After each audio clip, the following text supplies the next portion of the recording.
hopefully some of our students are good with their return, so they are with us this week. Okay. Anyways, since last week we have begun the presentations on the homework assignment for your International Financial Management course. And we have this assignment, looking at the 6 numbers EPS and 6 numbers stock markets. Okay, I think many of you, had a lot of fun with that so far, right? And I think that's a good exercise for you to have some insight into the business operations and in the international setting, and also that can give you some heads up on in your future, if you want to look at the relationship between these 2 set of numbers, what kind of statistical analysis or tools that you can use to achieve that learning objective. Okay. So I think last time we had the pleasure to have the presentations from the group 1 and all the way to group 4, right? And so I think we'll just continue the pleasure of having this kind of exercise all together, okay? And as I mentioned, that the benefit of doing this kind of homework assignment is actually it's actually going to you, because you will be able to have the personal insights experience yourself by looking at the stocks and their the stock prices and also the EPS, and hopefully they can give you some exercise about linking your ideas to this company that you like, and as well as the more comprehensive view on the company's financials in terms of EPS and stock price. But of course, they are just 2 numbers. But then in the international financial management, they are more than that. Okay. So I think it's good just to begin with 2 numbers, because almost everything starts with 2 numbers. Okay. Good. Yeah. All right.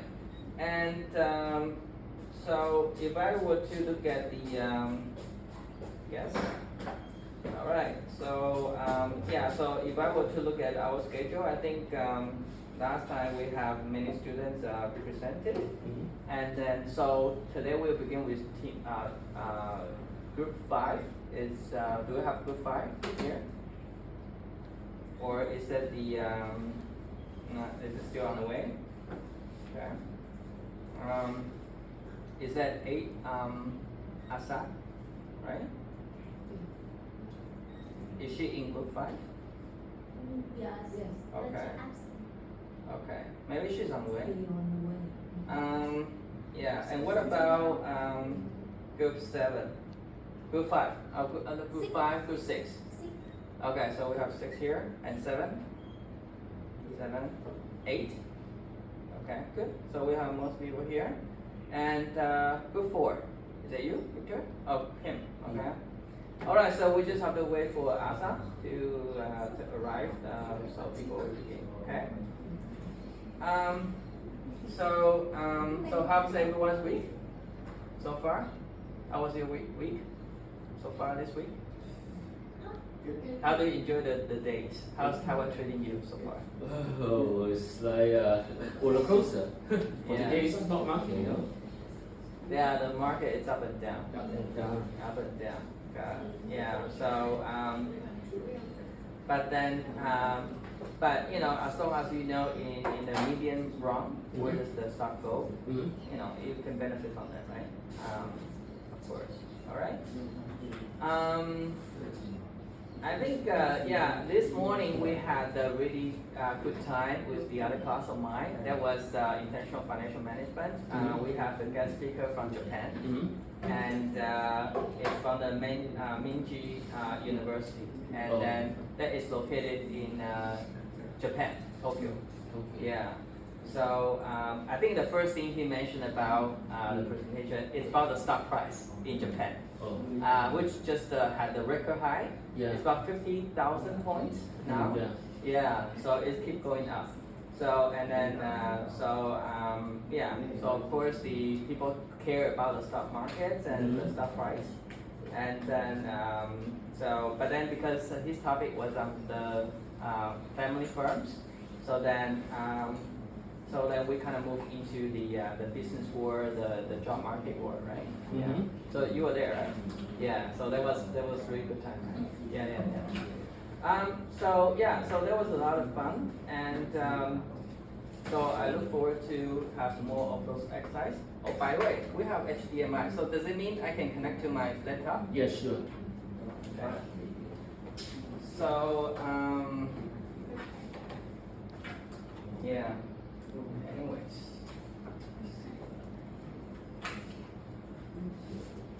Because we are still waiting for Group 5 to come, so I'm thinking about ASA. So I thought maybe I can give you some review of our course material while waiting for her, right? Yeah. Can someone send a message to her? Go back here with Group 5. Can someone send a message to Asa? Asa, yeah.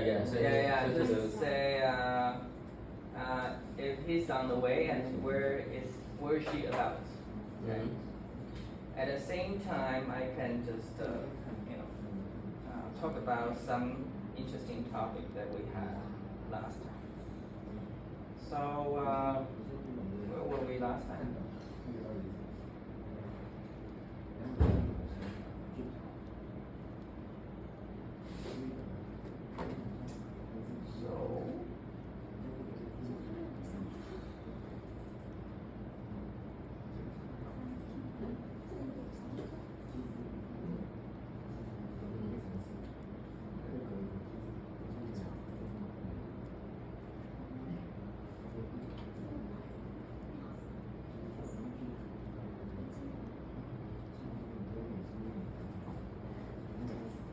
Okay, so I think last time,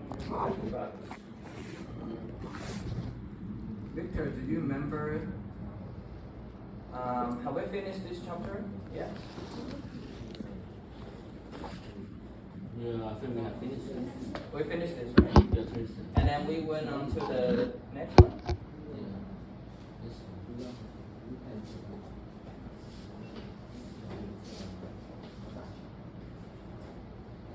Have we talked about this one? The emerging market, developed market? Oh, no, yet. Not yet. Okay, good. Okay, so maybe we can just keep going from there, okay?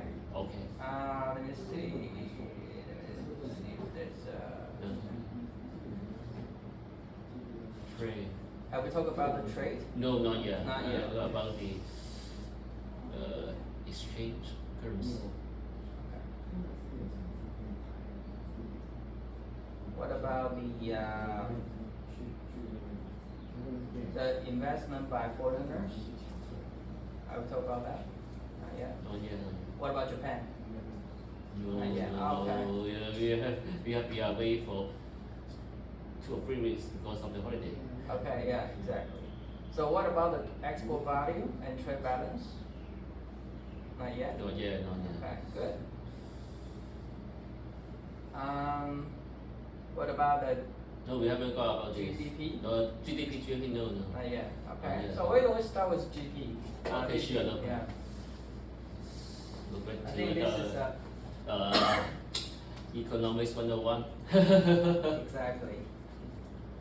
All right. So so we are waiting for Asa to come. So at the same time, I just want to fill in some of the course materials. So we can and at the same time, I think you guys can send a message to her. Yeah, we have checked it, but no response so far. That's okay. All right, so welcome everyone. So I think we're just gonna move into the economic 101. Okay, so we talk about some fundamental stuff. So when it comes to the national wealth, okay, it's important about how do we define it, and also how do we measure it, right? Because people are saying that if you cannot measure that, you cannot manage that. Okay, so it's very important we know how to measure the wealth on not only on a personal level, but also on the country level. Okay, So we have these two terms. One is called the gross national products. It's the full name. Is the full name for the GNP, which refers to the total market value of the final goods and services produced by a country's nations over a specific period, usually 1 year. Okay, and this GNP is a term that is first coined by the author of Adam Smith. Okay, who write the national wealth. Okay, and after that, that term has evolved to another term called the gross domestic product, or the GDP. Okay, which refers to the total market value of the final goods and services produced within a country's borders over a specific period. Okay, so now I want to a question I have for you is that despite the GNP has been coined by Adam Smith first, and then the GDP comes after that. So why GDP becomes more popular nowadays than GNP itself? Because this free movement of capital is hard to measure GNP. Exactly. Okay. So him. So why the GDP is more popular nowadays than GNP?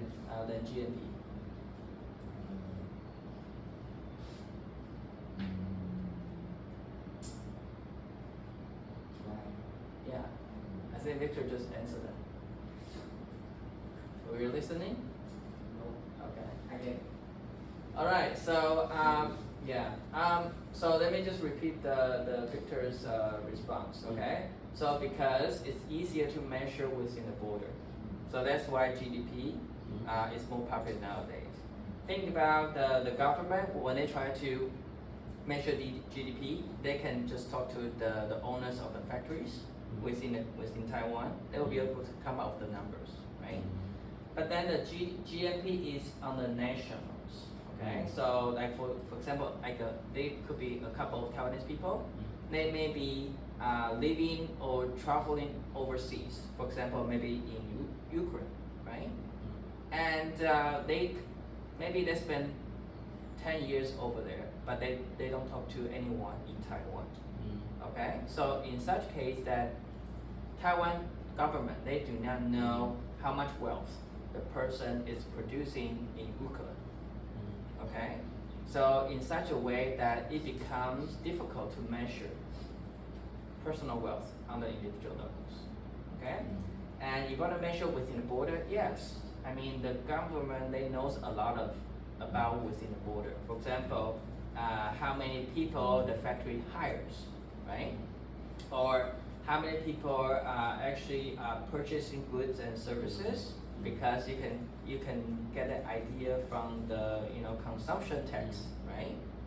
And then so there's a lot of things, and how much value of the goods that you ship overseas, right? Because when you ship something, maybe at the post office or at the 7-Eleven, you have to write down the value of that, right? And that's for you to do reporting, right, at the custom, okay? So in such a way, the government, they collect a lot of data on that. So for them to aggregate those data and to come up with the sum of the GDP, they are much easier to do that than for them to calculate the GDP itself, all right? So so when it comes to the formula itself, okay, so the GDP has the formula of y equal to c plus I plus g plus ex minus im, whereas the y represent the GDP and the c represent the consumption. So like consumers, they spend some money to buy the lunch, to buy their bags, to buy their shoes, okay? And I stands for investment. Okay, so for example, like the owners of a business, try to invest in a country by building the plants, right? So that's considered an investment. Okay, and G represent the government spending. Okay, so we know the government, they build the roads, they build the bridges. Okay, and those are the government consumption. Okay, and we also have exports, right? If you ship something outside, right, you sell to the American people, you sell to European people, right? You bring in more money to the country, right? So the export is one of the components, and it's normal for people to buy something from overseas, from Japan, from Korea. That's considered to be import, okay? So that's the formula for that, okay? So from that we can tell that if you increase the consumption, investment, government spending, or the exports, you actually increase the national wealth. Which means if you sell more things to the American people, to Chinese people, to European people, right? It's actually good for your country's GDP, okay? But then if you are the net importer, if you only purchase from countries all over the world, right? You spend a lot of money on a single every day, and for the past 20 years, okay? That's not a good sign for you, okay? And one of the example could be American, okay? Because they buy things from China for the past 20 years, and then right now, from like about 5 years ago, they start complaining, right? I mean, we buy many things from from Taiwan, from China, which make China really rich, okay? So they think they have been deprived of the advantage because the China is doing things for them, okay? So this is the formula for the GDP, and people consider to be the key to the national wealth, okay, as well as the wealth accumulation. So in this case, the EX minus IM equals to the CA. CA means the current accounts, okay, and that is that's an account people use in the balance of payments, okay. All right, so why don't you do a little bit exercise for that? So let's assume our consumption number is 650, investment is 250, and government expenditure is 200, export is 200, and import is 300. So can you find out what will be the GDP? What will be the value for the net exports? Anyone? 950. 950 for the GDP, right? Yeah. Okay, awesome. So this is the formula for that. So for the GDP, you take the C plus I plus G plus X minus M. So you're supposed to get 1,000 or any value close to that. Okay, as long as you get the number close to that, you are pretty much on the right track. Okay. Whereas the net export means the export minus the import, which is 200 minus 300. So here you have minus 100. Okay. So this one just means that you are in the net position for the export, which means that you are the net importer, like America. Okay? Because you export only 200, but then you purchase goods from all over the GDP world. is 950, something wrong. GDP? Yeah.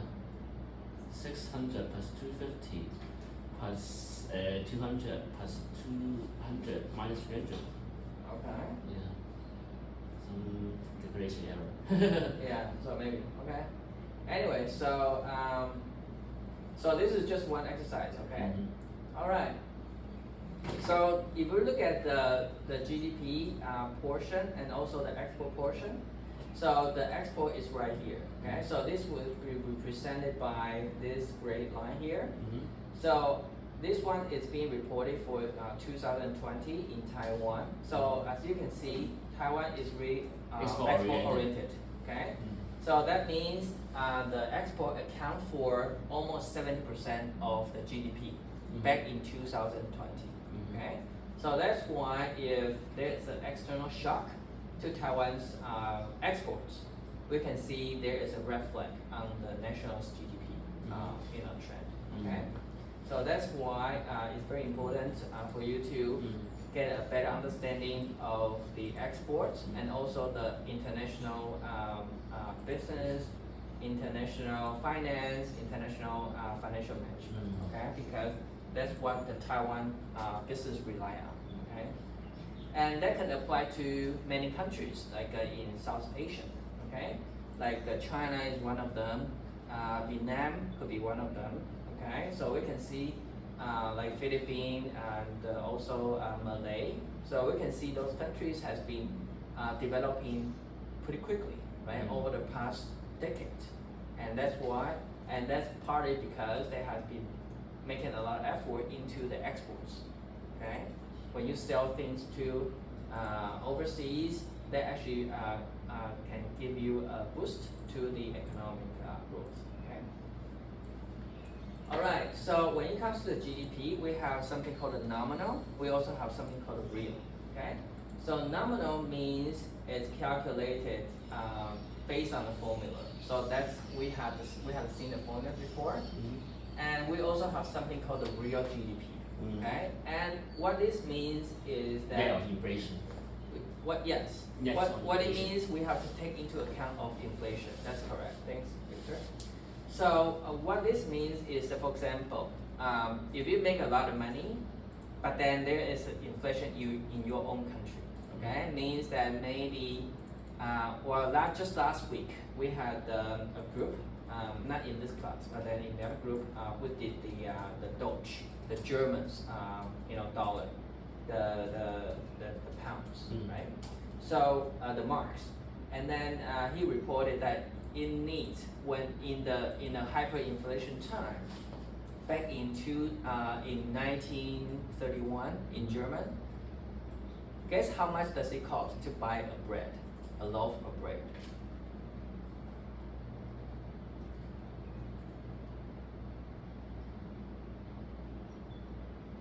Any idea? It took about $1 trillion German mark to buy a loaf of bread. Okay, so that's what we call the hyperinflation. Okay, and Germany's hyperinflation is one of the biggest disaster in the human history. Okay, and why did it happen? Because a lot of, at the time there was the World War II and World War I, and Germany actually lost the war. So they actually have to pay back a lot of money to the Western countries. So because they have no money, they can only rely on printing the money. So at the time, the money becomes worthless. Hyperinflation. Hyperinflation. Okay, so you can check. It was when we look at the rates, it's going around 3% nowadays. But in the old time, we are talking about 10,000 times inflation. Okay, so that's why it's devastating. Okay. So that's why economic, they think not only the nominal is important, but also the real one.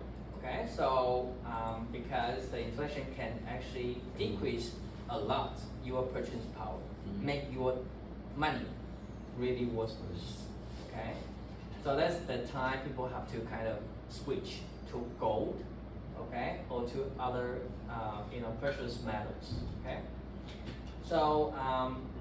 so that's why they invented the real GDP.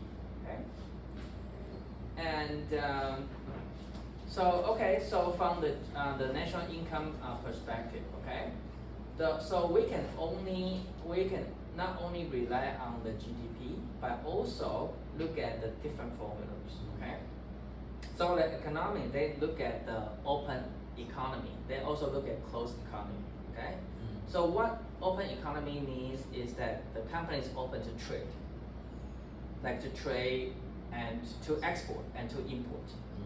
But there are times we have the closed economy. Look at Japan. Many thousand years ago, Japan was once a time a closed economy. Okay, so means that there's an order from emperor saying don't trade with foreigners. Okay. They are self-sufficient. yeah, they can do, because they are big enough in terms of population. Yeah. They can become self-sufficient. 100 million right now. If there's a great internal market. Exactly. So not only with some countries like North Korea.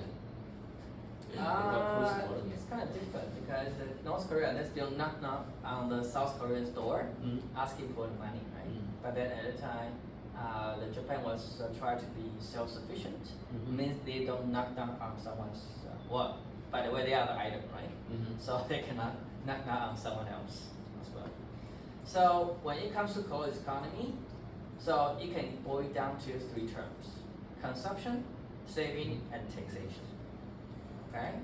So consumption means that you spend money, purchase something, right? As a customer, as the consumer, right? Saving means that you want to make some savings that you can pass on to your next generation. So that's why you have the deposit in banks. And tax. Tax is always in the equation, right? We can, there's no country you can live without paying any kind of taxes, right? There's always a minimum amount of taxes. Maybe Middle East countries, there are lots of oil reserves. Nice. Yeah, but first of all, you have to get their passport. Yeah, of course. Which will cost a lot of money in the lump sum, at an upfront, right? So in a closed economy, the economy they come up with these three components. It's in the economy, you have the consumption, you have the saving, and remember to pay the tax to the government. Okay, otherwise the government will come after you, right? Okay, so that's so the GDP can come with two different formulas. One for the open economy, one is for the closed economy. Okay. All right, so why don't we just try to look at the numbers first, okay? So let's say when we have the GDP, right, and we have the consumption, we have investment, we have government, okay? And as we mentioned about, when we add up those four things, it will equal to the GDP. So guess what is the number for the first element? Any idea? 50. 50. Yeah. Awesome, great. All right, so for you to calculate, very simple, right? Yes. So first of all, you just add up those three numbers, right? And then you take you take 1,000 minus those three numbers summation, and you get the number for the last last item. Okay? Good. All right, so that's some exercise for you. Okay. So, and then the textbook has these two terminologies. One is called the net debtor country, okay? So, this means the country, they owe a lot of money to the foreign countries, okay? American could be one of the examples, okay? So, by definition, a country whose stock of foreign financial assets is less than the stock of its financial asset held by foreign countries, such as the United States. So if the capital inflows are primarily used for the productive investment, they contribute to the future economic growth. However, if they are almost used for consumption financing, the benefits are limited. So this means that when it comes, people are saying that, oh, US, they spend a lot of money, that's no good for the economy, okay? Economy, they have a slightly different perspective. So the economists think that if the country is borrowing money for the future investment, for example, in the AI. Or Infrastructure, okay? In that case, if they can have huge returns in the future, borrowing today may not mean a bad thing at all, okay? Okay? Because they will as investment. Exactly, like a real and good investment, okay? And economists saying that if you are just borrowing the money because you want to do the consumption, you want to spend money because you like to purchase some shoes and bags, then that's good for the economy, okay? Because there's no future. When you spend the money, it's gone, okay? But investment is different. Investment can give you returns of future cash inflows in the future, okay? So that's kind of important, okay? And the second term is called the net creditor country. Taiwan is one of them. And definition is a country whose stock of foreign financial assets is greater than stock of its financial asset held by foreign entities. Okay. For example, Taiwan actually purchased a lot of the U.S. bonds, right, government bonds. So that's considered to be an asset.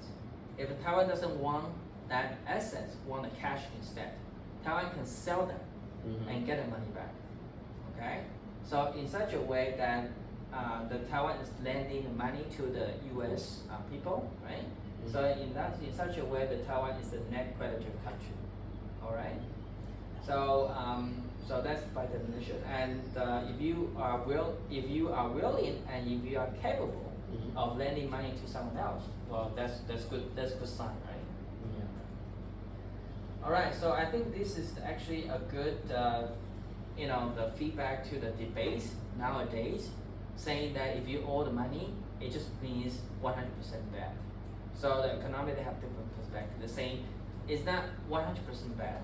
It depends on whether you are borrowing a lot of money for the future investment, for the future good or not. Okay. And nowadays, people are talking about what's good for the future. It's education, it's technology, it's AI. Okay, and those are good for the personal goods. Okay. All right. So what else? So when it comes to the international trade, okay, we have an account. We will keep track of those dynamics. Okay, and that is called the balance of payments. Okay, and the acronym is called the BOP. Okay, and it has 3 sub accounts, such as the current accounts, financial accounts, capital accounts. So when it comes to a current account, it will include the export and imports as well as other income stuff. Okay, and for the financial accounts, it will include the cash flows for the financial assets. For example, if you are doing the investment, if you're having the Apple, stocks, that's considered a financial account. Okay, or if you're doing an investment in United States, that's considered to be in the capital accounts. Okay, so what this means is the capital flows of the special categories of assets, typically non-market, non-produced, or intangible assets such as the debt forgiveness, copyright, and trademarks. Okay. So when it comes to the current account, as we mentioned, it will include the export, import, but also include the services. Okay. For example, if you make the payment for the legal services, shipping services, tourism meals, okay, and you can also include the income receipts, such as the interest, dividend payments, earnings of the firms and workers operating in foreign countries. Okay, so those will be recorded under the current accounts.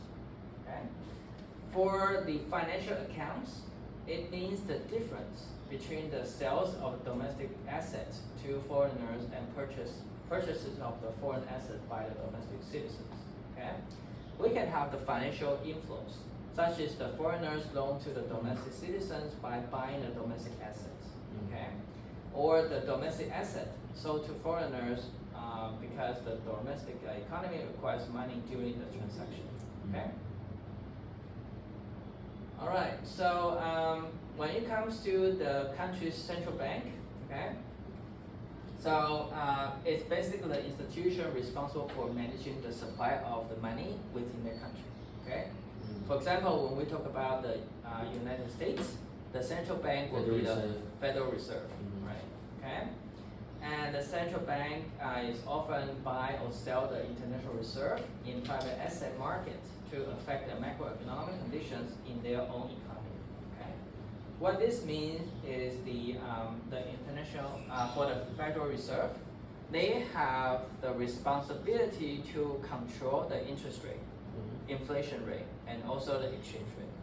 Okay, because if they don't control these 3 items, there will be too much fluctuate up and down in the economy. Okay, for example, look at what's the Taiwan interest rate nowadays? 2%. Close to 2%, right? Yeah. If you deposit in the banks, it's close to 2%. Imagine the interest rate shoot up to 12%. What do you think is gonna happen? Do you think it's gonna be good thing or bad thing?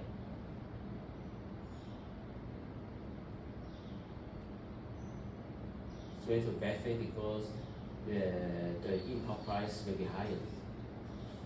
The import goods will be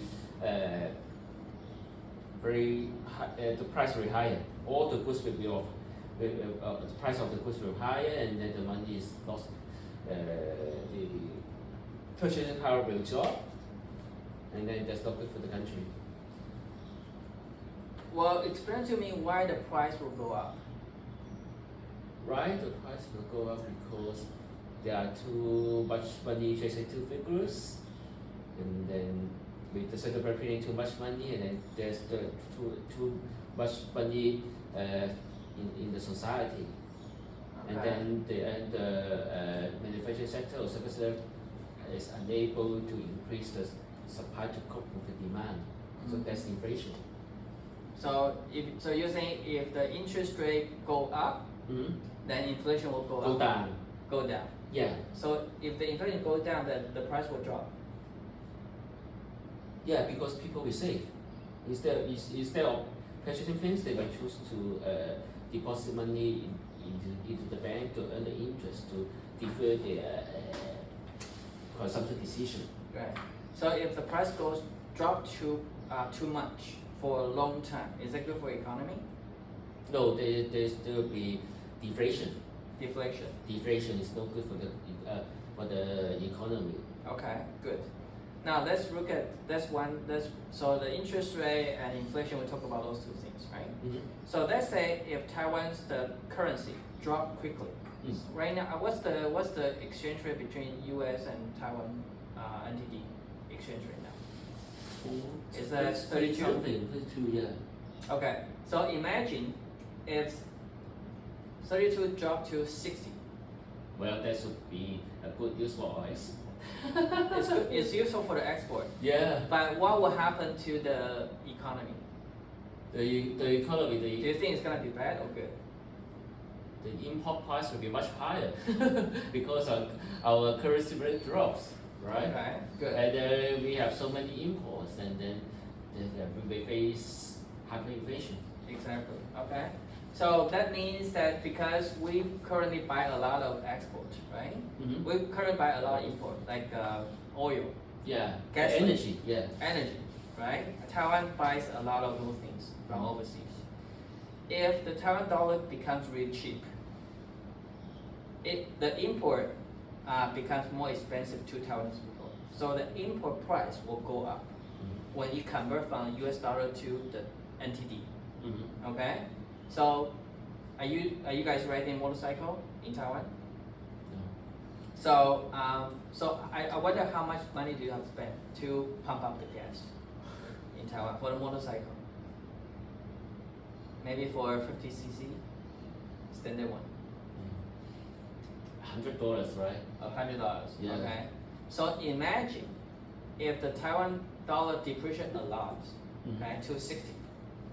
Maybe before you only pay $100 to pump up your motorcycle. Now it becomes $400. Did you think it would be too expensive for you? Yeah. Unless my earnings will fall from. Exactly. Okay. So if that's too expensive, then a lot of people they may now be going to the gas station to pump their gas. Mm-hmm. Maybe they will ask the government to do something Do and a subsidy. to the subsidy. Yeah. Exactly. And because the increase in the price of the gasoline, that could be transferred into the food. Mm. Okay, because if some of you use the Uber Eats, right? I mean, those people they are riding the motorcycles, right? If they have to pump $400 gasoline, right? They will charge more on your meals. So maybe you are spending $100 on the meals, it becomes $300 per meal. Do you think that's too expensive? If the minimum wage goes by free flow. No, minimum wage hasn't been changed yet. Okay. So everything the same. They say real estate is too expensive. You can't Exactly. survive. Exactly. So that's why I'm saying that if there's too much change in the interest rate, in the inflation rate, in the exchange rate, Mm-hmm. the economy becomes chaotic. Mm-hmm. Okay. So the government will be asked to step in to intervene. So what can government do is first of all, inflation the government can adjust, right? The Federal Reserve, Mm-hmm. they are having the meetings pretty much every single month to determine will it be interest rate hike or will it be interest rate cut, right? Mm-hmm. And also when it comes to the foreign exchange markets, they have to decide whether they should buy the U.S. dollars or they should sell U.S. dollars. Okay, so the U.S. banks, the Federal Reserve, are doing that on a pretty much weekly basis. Okay, so why do they want to do that? Because they want to stabilize the rate. Okay, because when the rate has been going up and down a lot, then basically people cannot do the trading, and that would be bad for the economy itself. All right. All right. So when it comes to the reserve, it means how much money the central bank can control over. And normally the central bank they are holding the gold, they're holding the U.S. dollars. Okay, so they are willing to give up the U.S. dollars or give up the gold to fight for their own currency. Okay, that's what it means.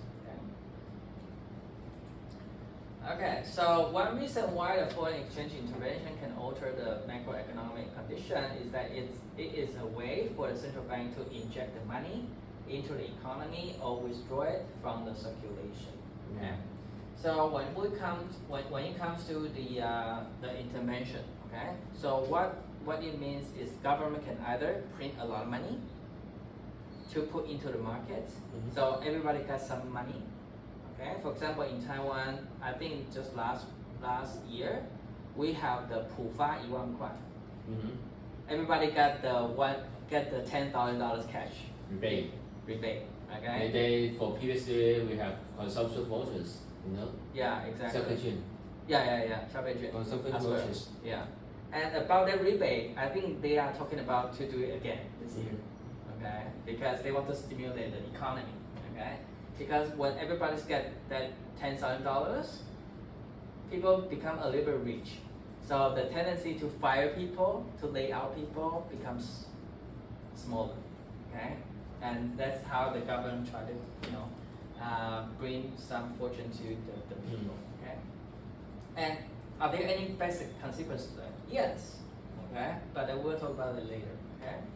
So what this means is that when it comes to government intervention, okay, either in the job markets or the foreign exchange, normally you involve printing money and to do the transaction, okay, to buy or sell the goods and services. All right. So this is the plot for the export and also the current the trade the balance. Okay. So this will actually shows you that over time there will be a lot of exports for Taiwan. Okay. And then for the imports for Taiwan, we can see it doesn't change a lot. Okay. So overall, Taiwan has becomes the net trader. Okay, and the net exporter since 2012. Okay, so you can see the line here was going from below the surface to become above the surface. Okay, so Taiwan has been emphasizing on the trade for a long time. All right, and then this is actually the account for the current accounts, right? As we mentioned before. So the current accounts will include many items. One of them would be the import and exports, okay, which documented by the light blue area. Okay, so the blue area is the net of the imports and exports. Okay, and for the rest of that, we'll include the income and also the transfer, okay, accounts.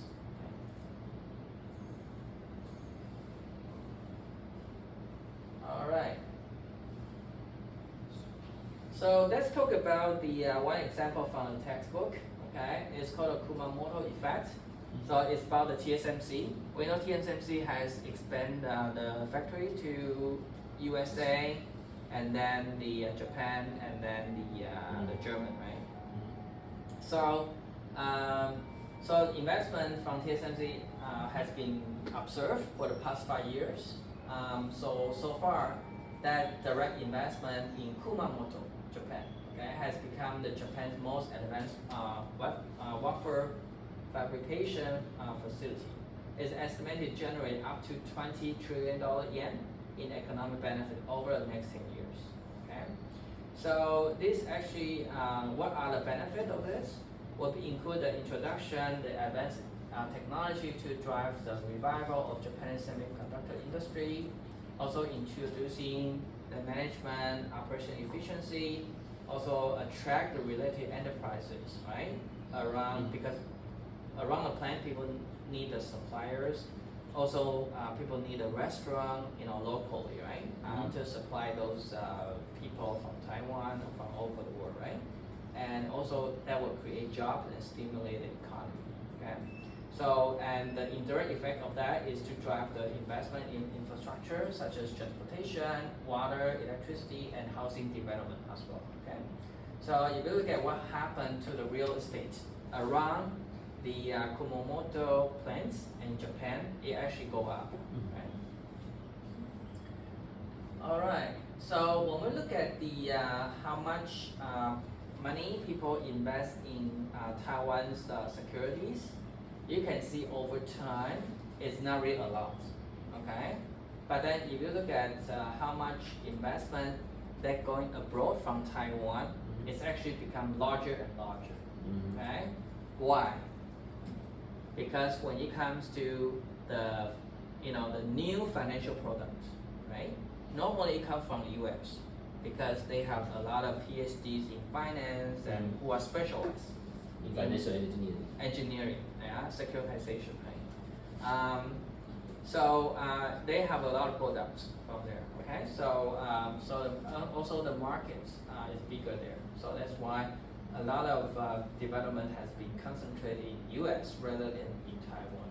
Okay, so what happened is the Taiwanese people, they can actually transfer their money to the US to purchase those securities, or they can export goods to the US and have the deposit in the US banks and use those deposits to purchase those securities. Okay, either way can work. All right. And then there's another term that's being used in the international exchange and also international finance, which is called the hot money.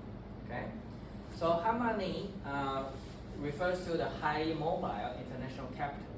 So this type of short-term capital moves frequently across countries and in large volumes.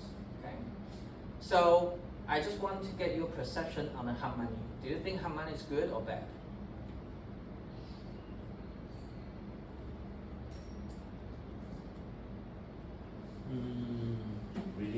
It really depends.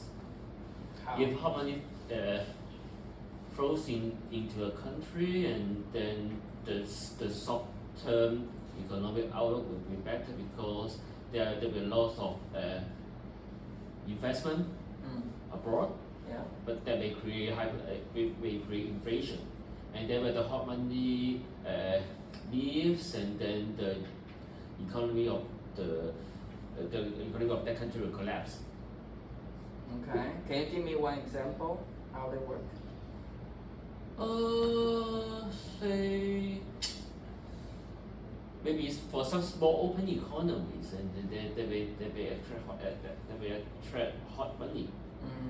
Say maybe Hong Kong or Singapore, and then there are small open economies, and then there are free flow of capital, and then hot money will just go into that country, and then once after the speculation is over, the money leaves the country, and then the economy will be convulsion. Yeah. So did that happen before to Hong Kong and Singapore? Yes. The economy collapsed because of hot money? Yes, 97. 97, yes, that's South Asian. So the Asian financial turmoil. Asian financial collapse, but it covers Thailand, Malay, Philippines, and Indonesia. It does not cover Hong Kong yet. Yes. Yes.